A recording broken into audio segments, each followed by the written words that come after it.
सब विद्यार्थियों को नमो नमः। तो आज हम इस वीडियो में करेंगे जो हमारा समास प्रकरण है उसको देखेंगे। तो सबसे पहले तो कि समास किसे कहते हैं। समास समसनम समास है, यानी कि समास का जो शाब्दिक अर्थ होता है संक्षेप करना, संक्षेप में लिखना। दो या दो से अधिक शब्दों के मिलने से जो तीसरा नया शब्द और संक्षिप्त रूप होता है या संक्षिप्त रूप बनता है वह समास कहलाता है। तो संस्कृत में समास कितने प्रकार का है। समास 4 प्रकार होते हैं संस्कृत में। पहला अव्ययभाव समास, दूसरा है तत्पुरुष समास, तीसरा है बहुब्रीहि समास और चौथा है द्वंद्व समास। तो अव्ययभाव समास, इस समास का जो पहला पद होता है, प्रथम पद होता है, वो अव्यय होता है। इस समास का पहला पद अव्यय होता है और वही प्रधान होता है। तो जैसे यथा निर्मक्षिकम, मक्षिका नाम अभाव है। निर्मक्षिक जहाँ पर मक्खियों का अभाव हो। तो देखिए उपग्रामम, उप क्या है इसमें, अव्यय है। निर्जनम में निर अव्यय है। अनुरथम में अनु अव्यय है और प्रतिगृहम में प्रति अव्यय है। यथाशक्ति में यथा अव्यय है और सचक्रम में स अव्यय है। तो उपग्रामम ग्रामस्य समीपे, गांव के समीप, समीपता की प्रधानता। निर्जनम जनानाम अभाव है, यानी कि जनों की अभावता, अभाव। अनुरथम रथस्य पश्चात, पश्चात की प्रधानता। तो इसमें पहला पद जो होता है वो अव्यय होता है। उसके पश्चात है दूसरा समास जो है वो तत्पुरुष समास। तत्पुरुष समास में हमेशा उत्तर पद की प्रधानता रहती है। प्रायण उत्तर पद प्रधान है, तत्पुरुष है। इस समास में प्राय उत्तर पद की प्रधानता होती है और पूर्व पद क्या होता है, उत्तर पद के विशेषण का जो है वो कार्य करता है। जैसे राजपुरुष है अर्थात राजा का पुरुष, यहाँ राजा की प्रधानता न होकर पुरुष की प्रधानता है और राजा शब्द पुरुष के विशेषण का कार्य करता है।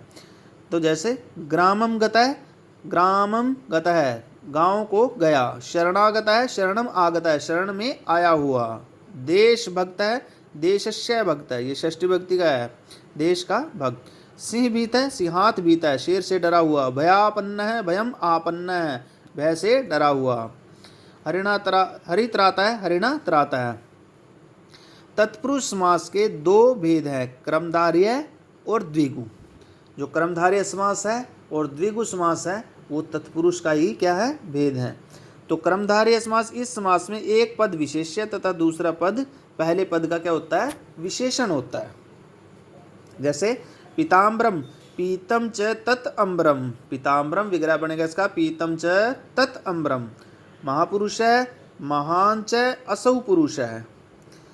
कज्जल मलिनम, कज्जलम इव मलिनम, काजल के समान मैला। तो पहला पद क्या होता है, विशेष्य, और दूसरा जो पद होता है वो विशेषण का कार्य करता है। उसके पश्चात है द्विगु समास। द्विगु समास एक संख्यावाची समास है, अर्थात जिसका पहला पद किसी संख्या से शुरू होता है वो द्विगु समास होता है।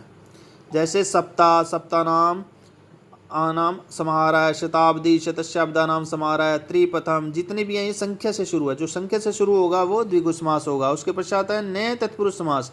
नए तत्पुरुष समास में उत्तर पद की प्रधानता होती है और इस समास में पूर्व पद में क्या होता है, विग्रह करने पर क्या होता है, न होता है और स्वर से पूर्व नए के स्थान पर अन आदेश होता है। नए समासांत शब्द जो है वो निषेधार्थक, मनाही के लिए प्रयुक्त होता है।